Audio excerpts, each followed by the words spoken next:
A routine cargo flight turned into one of the deadliest aviation disasters. In recent memory, when an engine ripped off a fully loaded jet seconds after takeoff, within moments, the aircraft slammed into a fuel recycling facility, unleashing an inferno so intense that first responders believed they were entering a war zone. Stay until the end, because the newly released investigation reveals the terrifying mechanical failure that likely doomed the crew before they ever had a chance. If you enjoy detailed breakdowns of real police and emergency incidents, make sure to like this video, subscribe, and let's get into it. We got heavy black smoke south of the field. Jesus Christ. They're saying it's going to be possible plane crash, plane landed on top of the building. Possibly from like waste management area. Holy cow, dude, that's bad. Holy Way! Back up!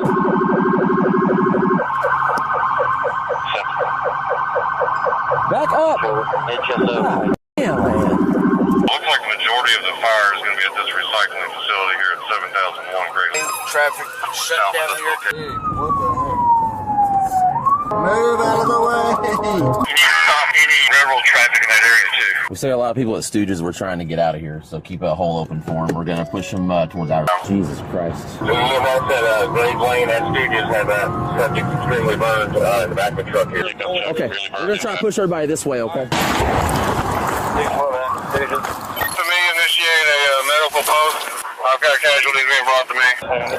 You guys got this? I'm going to run around. Everybody needs to get out. Y'all need to go, guys. Come on, let's go. Go ahead. We'll be on the news later. Let's go. We need you guys to get out. I want to go get some gloves. Do me a favor, just go back inside, guys. There's all kinds of debris around here. There's people that are still trapped, but they can't get through because the flames are right in the middle. How are we going to get out? They're putting fire out right now. I'm trying to figure out where these cars are coming from because they need to get out. Can I do this? Yeah. Yeah, if EMS coming down Grade Lane. Watch debris! Watch out above! Charge it! Yeah, all of them. They're all going to go up. Where's your car at? No, it's okay. Let's please get out of here. 1731. Everybody gone. Let's go. Yes, airplane crashed at the airport.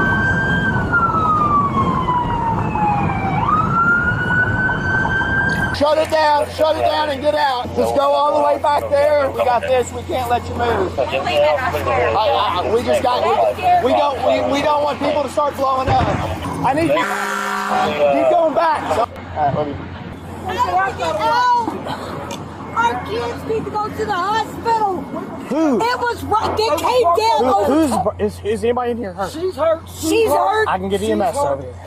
Let me see. We want to get out of here. I understand. I can't see you that way right now. Can I see who's hurting here?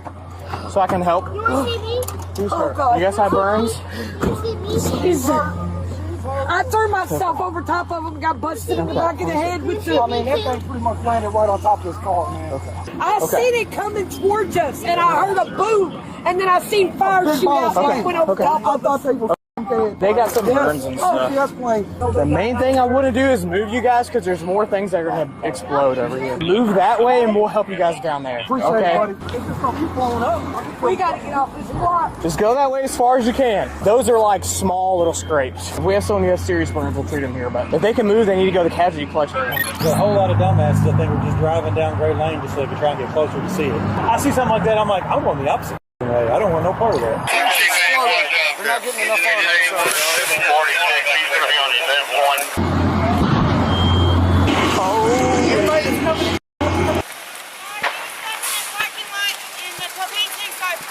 Can we get out this way? Yeah, we'll get you through here in just a second. Call 1 radio. Call 1.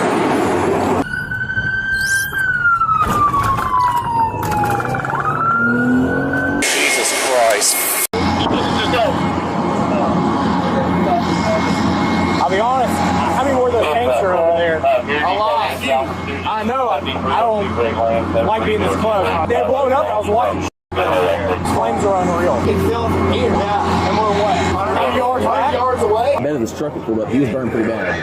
Well, that's the one he... Was that the one that... Yeah, that was the one I called him. His clothes were burnt off. You guys, this trucker here saying his son works on the other side of the fire. There are a bunch of guys off stuck down there and they can't get out.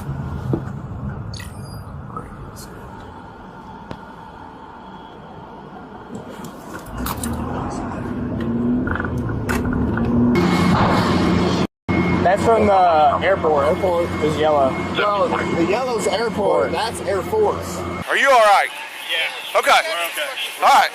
There's stuff going up in the air. Grab my truck right there. There's just stuff going up in the air, and I just don't want. They're big. Yeah, here they go again. You got any? Man, I'm too fat for this shit, man. Need some water. That thing landed right on top of our place. I can't believe we're on. Yeah. You need a water? Yeah, if you don't mind, man, I'm too fat. I appreciate it so much, man.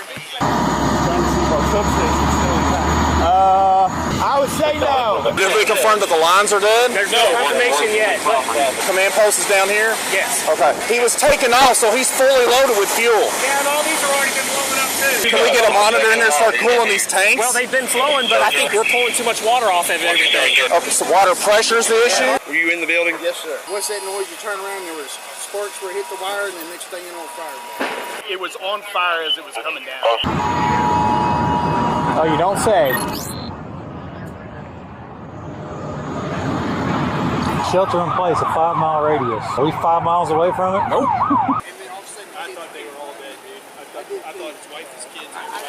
Hey, back up! We're not joking! Radio 10 unit on scene. Looks like they're saying that there's a burn victim at 4612 Mount Avenue. Bundle over his body.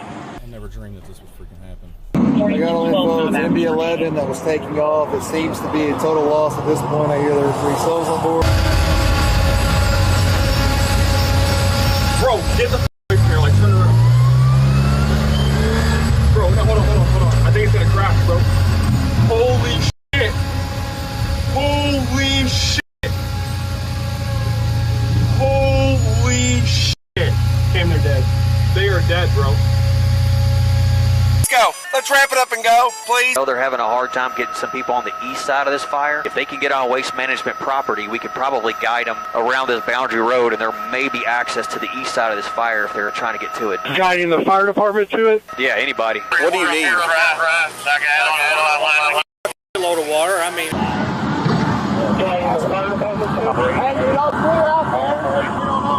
Let's just try to make sure no one's in there. Enter, please, if you're in here, make yourself known. We need to evacuate. Just hang out back here, okay? You said it was grade A auto? Okay, hang out back here.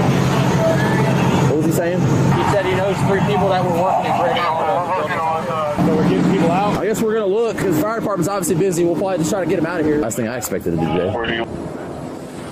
Jesus Christ.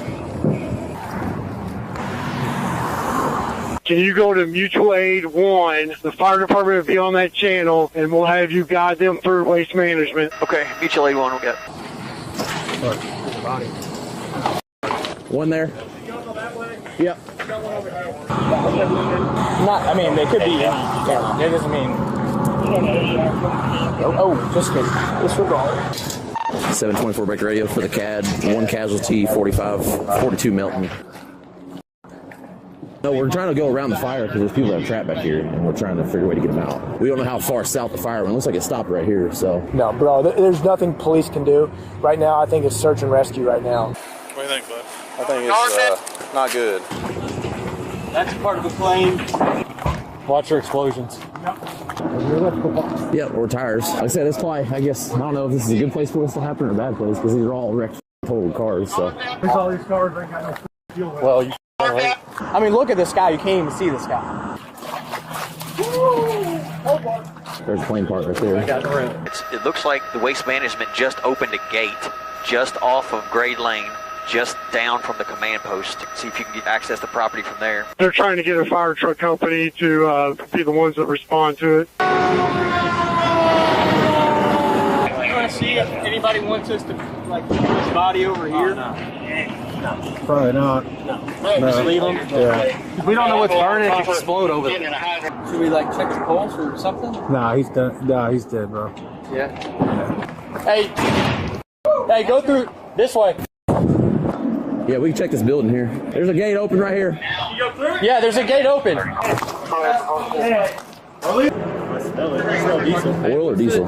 I've got family on Knob Avenue. Okay. They said whatever happened crashed on Gilmore Lane. Okay. Could you move your truck, please? Could you please move your truck?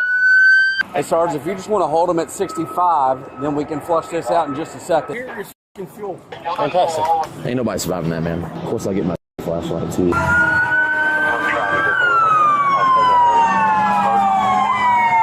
The unit was in multiple casualties. Can you advise a number? Dude, we counted 2 to 3 so far.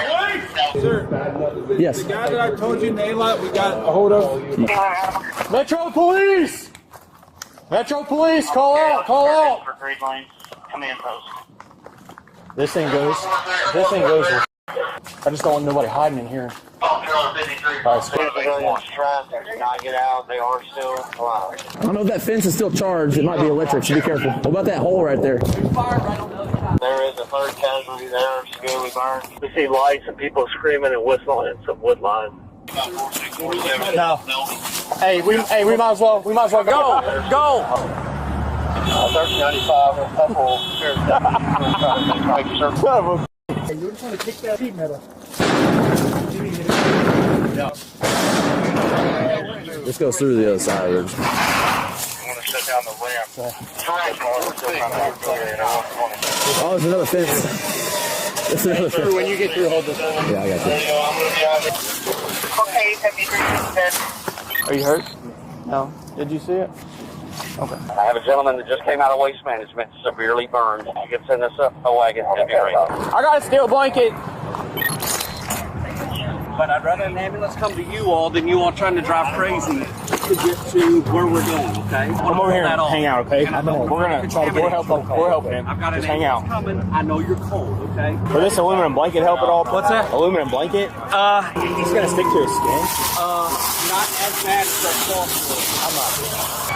No, we got a burn victim. You got ALS stuff? Can you open your mouth? Okay. All right. Where does it hurt right now? No, I'm kind of here. Just here? Okay. Okay. Do you know what happened? I don't know. Okay. Stuck in a gate. You know of anyone back there? Have you seen anybody? He lives back though. I told him don't go back. We were running that way. And he said he wanna hit his ambulance. I couldn't stop him though. I told him to move back. I don't know where he is. There we go. Yeah. So one more, but he's all the way down there. There's people stopping on the off-ramp from 65 South Outer Loop. They're getting out of their cars and watching everything, so they're taking the back and stuff up. Somebody's going to get my car. Any officers near the crash in a smoke area, please put on your respirators with the C-burn filter. I mean, unless there's a break all the way down, but that's... Yeah, there ain't no what. Myself and 2 arson investigators. We're gonna be making entry to homes. See if anybody's in there. Here, give me the light, please. Rehab track. Where do they need me? No, there ain't anybody alive. He's picking up, so I We ain't gonna break through that. No. Get out of here! Hey, put the phone down and get the hell out! Now! Hey, we gotta get this house. There. Hey, watch that fuel. Watch that fuel, bro. You ready to fill out that exposure form, Marcus? For what? For chemicals and stuff. Oh, yeah. You know, so much stuff's in the air right now. Yeah. I don't know if you felt it or not. When I was getting out of my car, there was a light layer of soot on my car getting out. It was like we're in the apocalypse right now, man. I'm supposed to get on a plane next month. So I'm like, yeah. I feel like there's been like... I don't know. Uptick of like... Oh, there has. Is he burned as well? No, he's just tired. Okay. She burned? Yeah. Okay. Your brother? What's your brother's name? Carlos. Okay, Carlos was just here earlier, and he's on his way to the hospital. Yes. Repeating where your aspirators with C-burn filters. We can't radio. If you have a C-burn filter, put it on. We're in the fallout. Yeah, mine's at my desk. Oh, okay. He's right here. He's in there. Go up to the next intersection? They're all going out down there. Jesus Christ, they're idiots. Do you have a C-burn filter? Yeah. Throw it on. Here? Yes.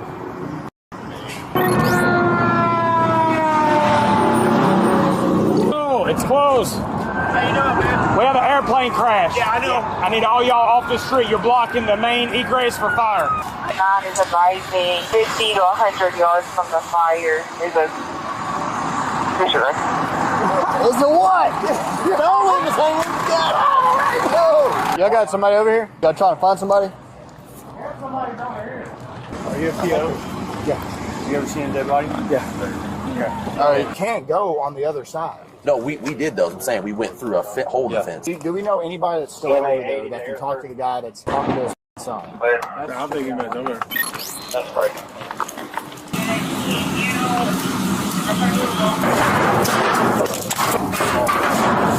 Trees clean with it. Is this knucklehead coming? He understood to drive down here, right? He said he was going to drive. For accountability, all 6th and 7th Division units that were searching have exited. We're on Great Lake now. We haven't. 6-foot land radio, myself and 623 Adam, we're still over on Knott Avenue. Sorry, I thought you were driving. I know, I thought it was too, but I said, the only why I was paying a little bit just because really the air in my building is worse than it is out here now because all that no building ventilation. smoke got trapped in this. Here's the deal, okay? The way that we're going to take you to the medics is heavy and jet fuel. It's not good to breathe in. So what I need you to do is, can you hold your breath while we get through there and we'll kind of hightail? Okay. Well, I'm going to walk with you, okay? I get you, buddy. We're going to get you out of there. If you feel lightheaded or anything, you got to let us know, okay? Hey, when we start walking through this debris field, somebody else get on his side and hold his other arm. All right, so this is where it gets... the junkyard or is this it is. Debris? No, this is the debris, actually. That's the hey, so landing listen, gear right there. try not to breathe in as much as you can right here, okay? Careful. There you go. Just take deep breaths, okay? You're good to breathe right now. We're out of that field. He was in the far yards when it happened, so I don't know how much exposure he has, but we did just walk through. The first radio transmissions leave. No doubt about how catastrophic this situation is. Dispatchers receive frantic reports of heavy black, smoke rising south of the airport. Within seconds, responders begin hearing the words nobody wants to hear. Possible plane crash. As officers race toward the scene, the smoke column grows larger with every passing block. When the first units arrive, one officer can only blurt out, "Jesus Christ!" instead of a small wreckage field. They find an enormous industrial complex completely engulfed in flames. A cargo aircraft has crashed directly into a petroleum recycling facility. Immediately, officers begin screaming for civilians to get back. Back up! Everybody needs to get out! This is one of those moments where body camera footage captures genuine fear instead of routine police work. Nobody on scene knows what's exploding, what chemicals are burning, or whether another explosion is seconds away. Despite that uncertainty, officers run toward the danger rather than away from it. One of the first priorities becomes shutting down every road leading to the disaster. Traffic is diverted. Businesses are evacuated. Workers are ordered to abandon everything and leave immediately. As firefighters attack the flames, officers begin searching for survivors. Within minutes, they discover one of the worst parts of the incident. Burn victims are already emerging from the wreckage. One officer radios that a victim's clothing has been completely burned away. Others report multiple casualties arriving at a makeshift medical collection point. The urgency is obvious. This is no longer simply a fire. It's a mass casualty incident. One detail dramatically changes the scale of the disaster. Responders soon learn the aircraft wasn't arriving. It had just departed for Hawaii.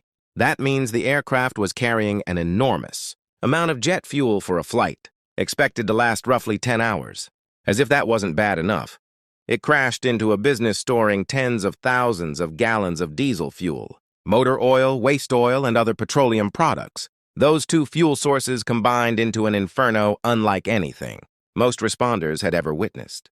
Throughout the footage, officers repeatedly warn each other about secondary explosions. We need to back up. It's getting hotter. We're standing way too close.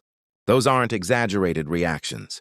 They're realistic assessments from people watching. Massive fuel tanks erupt only yards away. Meanwhile, civilians continue trying to drive closer simply to watch. It's one of the most frustrating parts of the footage.